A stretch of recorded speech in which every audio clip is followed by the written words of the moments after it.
Ikari Warriors 3 on the PlayStation 4. This is part of the SNK 40th Anniversary Collection. I don't know what this is.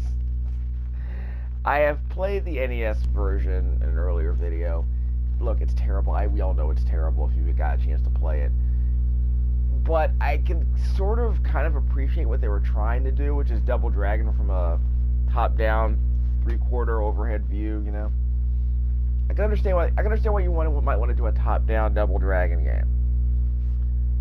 I don't know what they're trying to do with the arcade game, though. We'll go back and play the first two arcade games in just a second. This game is a overhead, dual-stick, Double Dragon, melee brawler.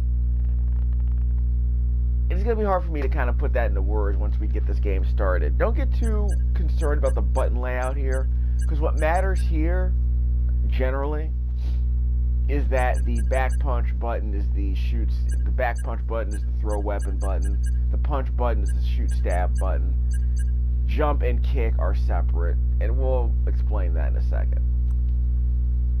This one's a weird one, and I've been playing this thing for half an hour, and I can barely even make sense of the controls. And I don't think I'll ever be able to make sense of the interface in this game.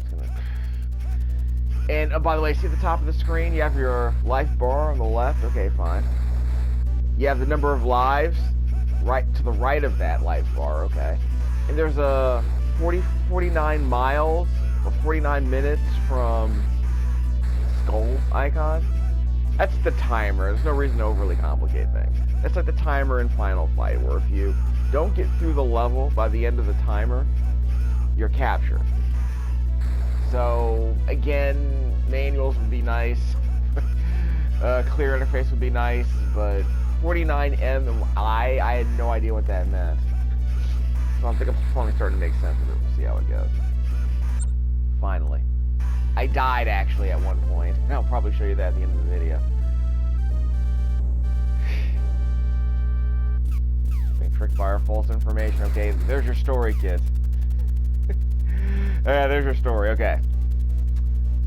Got a, let me check on something. His pecs are dancing as he walks. Okay, you got a punch button with the square. Can't jump in the water. Can't kick in the water, so jumping is the same as punching. Kicking is the same as punching. Triangle is a back punch. So again, we can't really do much here inside the water. Let's go back a bit, so I don't lose all the time that I've wasted trying to explain how the interface works. Good Lord, what a weird thing this is. Okay, here we go. We're not gonna rewind. At least not for a while. This part of the level is kind of weird because again you can't jump, so I guess it's like a tutorial that gets you used to punching without having to worry about jumping or any other nonsense. But the enemies will just run up on you and just gang tackle you. It's very annoying. This is the normal default difficulty level, and it only gets worse from here.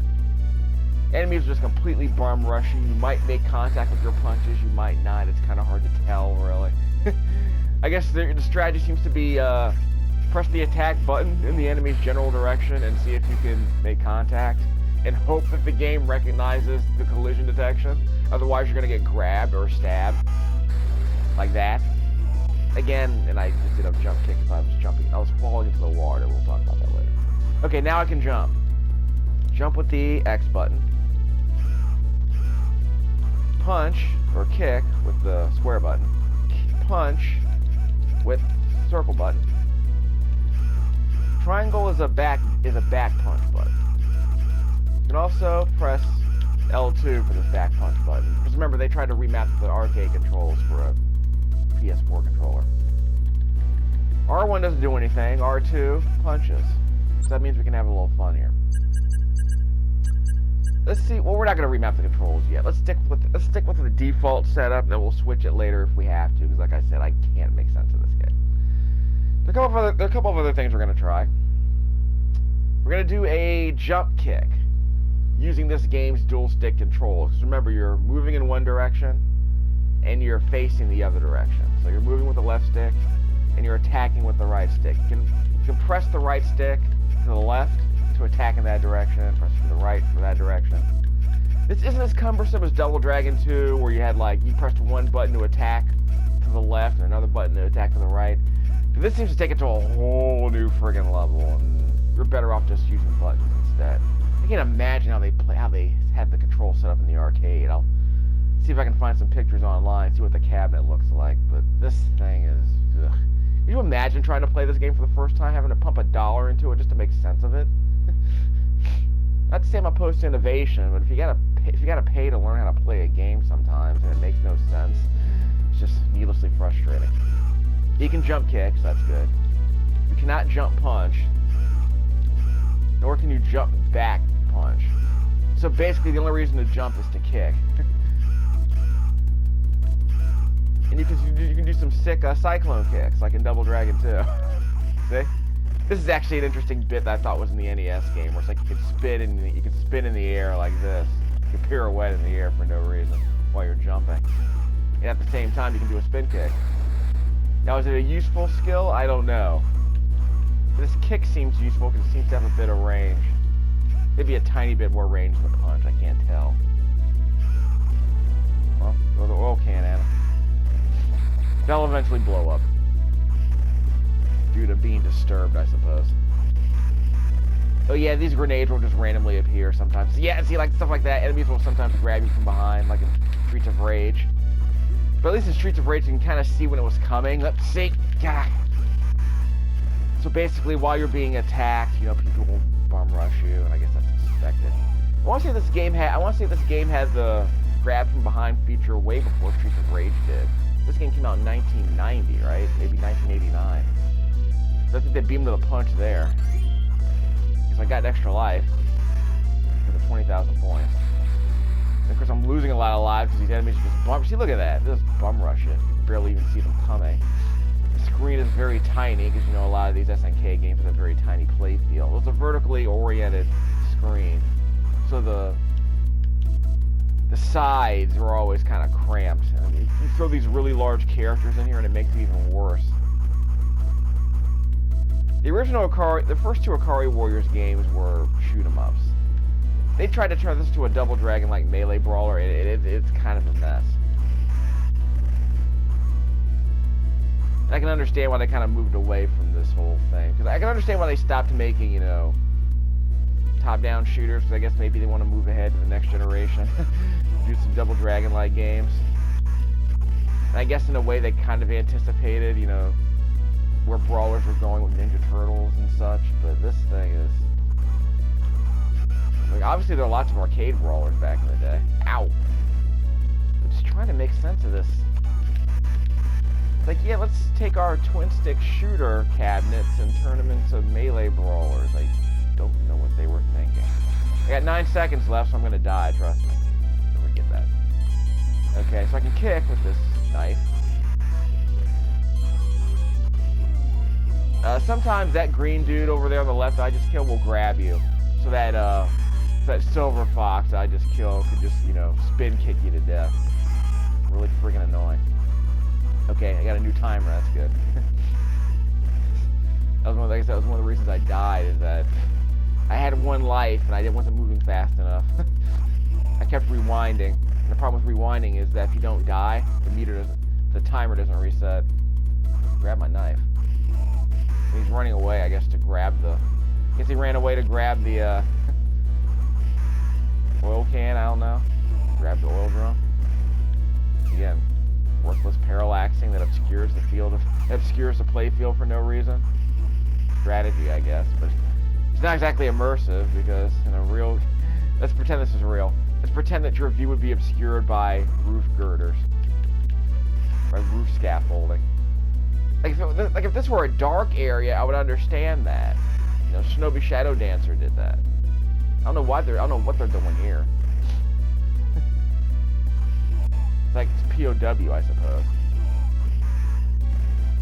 And yeah, I'll be showing you Ikari Warriors 2 in a second, because that thing is nuts. Surprisingly less nuts than this.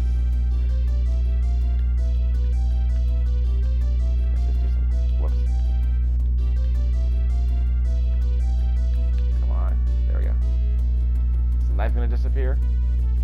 We'll continue for now. I want to see how this ends. Punch him in the face. I'll take that. Okay, that's how you shoot. So you shoot with either attack button. Oh, when you throw, you throw it with the back punch button. So I guess that makes sense. You have to mash on the buttons when you grab to get to break the grapple. Okay, we got a problem. There we go. There we go. Now I have a machine gun. Oh. Well, we only have 20 bullets. Give me that. This is way different than the NES game, obviously. So I can jump. Now, why would I need to jump with this thing? I can't shoot to there. I can shoot diagonally. Shot in the face. I think I killed him. I ran out of bullets anyways. It's a good thing I killed him. Yeah, I got no more bullets. Well, it's not like I can melee people with this gun. Oh, there you go. I got a new gun. I mean, I can't melee people with it, so why can't I just throw it away automatically? So the game forces me to shoot. Yeah, so the game's forcing me to shoot an empty gun. Oh yeah, what if an enemy knocks the gun out of your hands and it has no bullets left? That might be interesting. Come on. Catch. Very short range of fire on these bullets, obviously. Bloody wolf clone now. So now we're playing an Ikari Warriors game. Another boss. Yep, of course. Screw you. Just right on this, just right off the bat. Just screw you right in the face. Like, wow, man. What is this game even trying to do? Is that the jump? Maybe that's why I have to jump. I got him. Died 3 times. The BF. There you go. Yeah, what was I supposed to do there? I mean, just know that I'm supposed to jump without dying? I lost my gun, so whatever. Doesn't even matter if I ran out of bullets anymore. Okay. There we go. I don't know what's happening anymore. You're not going to shoot the hostage? This is a guerrilla war, so you're not going to shoot the hostage. Again, I don't know what's happening. I'm just going to play it like a brawler until the game makes some sense eventually. This dude just mashes on the... This game just straight up mashes on that kick button. There you go. You may need a different strategy. Again, okay, there's a back punch button, which I guess might be useful in a twin stick shooter, I suppose. But if I can just do jump kicks, why even bother using a back punch button? If you have a punch button, why do you need a back punch button? You know what I mean? I guess they wanted to be different than Double Dragon in that sense. I'm very curious how many buttons this game has. You can't just kick. You can't just use the right stick to punch. I mean, you can use the right stick to punch, but you can't use the right stick to kick. No, this is why Final Fight did only 2 buttons, because all you need to know how to do is jump and attack. You don't need different attack options if they're all the same. In Street Fighter, obviously, you needed different attack options because, you know, you had different strengths. And the moves had different properties. You know, kicks were different than punches in some significant way for most characters. But in Double Dragon, I guess, you know, punching meant you were attacking one direction and kicking meant you were attacking the other direction, I guess. I guess that made sense in a way. Maybe you had a bit more range on the kick. But in Final Fight, it was like, yeah, look, just press this one button and you'll do an attack. And the range will end, you know, if you jump, you'll do a different attack, and if you hold down, you'll do a different attack, and if you do a neutral jump, it's a straight vertical jump. Like if you do a regular jump, you do an attack, and if you do a forward jump, you do a different attack. If you hold down while jumping, that's a different attack. It just made sense. And the hit detection was good too, so that helps. Because unlike most of these brawlers from back in the day, the hit detection is good in that game. I think that the hit detection in Final Fight is probably some of the best in any brawler I've played. Because you can always understand if your attack's going to connect. Well, almost always understand. As opposed to this game where it's like, okay, Kind of a crapshoot. You might make contact, you might not. Or the game might kill you on some BS if you didn't know. See, like stuff like that, where it's like you don't even know if you're gonna get attacked. You don't even know if it's gonna land. So I guess Final Fight was really trying to clean that up. I don't know if Double Dragon was any better at that. I'll have to check. Yeah, have to throw that. Nope, mine. Tried to throw that. Yeah, I did throw it. My gun. Yeah, he punched me through that. There you go. Ikari Lounge Jazz. Okay, we got a problem. I can't move. Story sequence. He's not gonna run me over, is he? It's possible. Yeah. Yeah, see? Take a shot. Right to the face. Yeah. I don't even know what I'm doing anymore. Don't die too much, I guess. Yeah, I think we're done with this. But let me show you something. I wanted to show you what happens when you run out of time. 1 second left till skull face. So I thought it was like 1 mile from boss. I thought that's what that meant, but no. It's not what that means. The mission has failed and the enemy has captured you. Because you had 1 life and you didn't advance to the next. You didn't advance to the next mob in time. Because remember, that meter goes up when you get to the next area. Not the next stage, but the next mob, basically. So if you spend too much time in the water, you're going to die. Until you leave the water and you end up on land, that whole thing. So apparently what happened was that I was rewinding constantly, so I had never lost any lives. I have 15 lives up there, maybe because I kept pumping quarters into the machine. And of course the obvious problem is, you die after a while. You die unless you advance, because I spent too much time trying to bait enemies into my kicks, I suppose. But yeah, this thing is a bizarre one. I do not even know. We'll take a look at the playthrough. See if it'll make any sense of it. This is so freaking bizarre. I don't think I've played a brawler this. And I played God Hand. This is weirder than God Hand. Now, Ikari Warriors 2 is even wackier, but that's not a brawler, so that doesn't count. And I'll just do a separate video on that. 'Cause that thing is, wow, my jaw still is dropped. My jaw is still on the floor after playing that thing. And the Ikari Warrior games got weird. On the NES, they were just, I guess the NES version was weird in a different way, but I'll play those a bit later. I had to show you this one once I played it for the first time, because I said, what just happened? What the heck just happened here? And it's going to seem even weirder if you play the first 2 games. But obviously I've never played Ikari Warriors 1 or 2 until this game came out. But I played the sequel on the NES, and that one was weird, but watching this arcade game was a totally different beast. I still can't make sense of what they were trying. I mean, I know, okay, now I think I know what they were trying to do. But unless I can see the cabinets, it's going to make even less sense what was even going on here. When you pick up those grenades or whatever, they eventually flash and explode. Like those oil cans over there, those oil drums. They'll eventually explode once you pick them up. You just have to give them a while to warm up. This guy's definitely speed running. Yeah, it's funny what happens when you know what you're doing.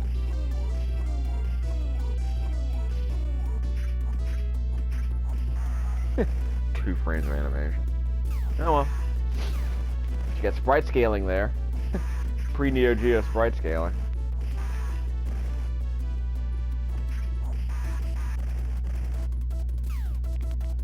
Yeah, I get the impression they really thought that they were gonna make some. I don't think this is a 32-bit game. You can really tell they were trying to like really go for it. It's like, yeah, we got this new hardware, let's exploit it. And they did it on this. I can't even. Like they said, pre-Neo Geo. I can't even. Yeah, that's what I thought I was trying to do. Yeah, stay right there against the left headlight. Yep, see, that was quick. No worries. Now, if you ran out of guns, then I don't know. I have no idea what would have happened. Maybe that was the whole idea. So just the last bullet would have killed the tank. I don't know. Actually, let me go back, see if I can practice that. Let me go back. Let me see what happens when I use up all the bullets.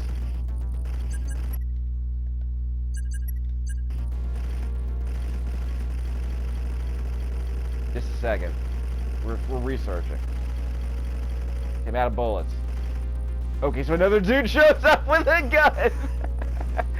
There you go. Strategery. I love it. Okay, let's waste some more bullets so we can get another dude to spawn.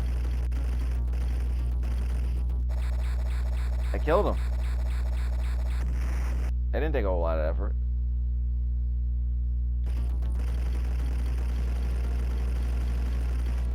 Okay, I'm out of bullets. Here comes another dude with a gun. That is freaking amazing. Wow. Guess they figured that part out. I got nothing. I got nothing. 1989. 80s never die.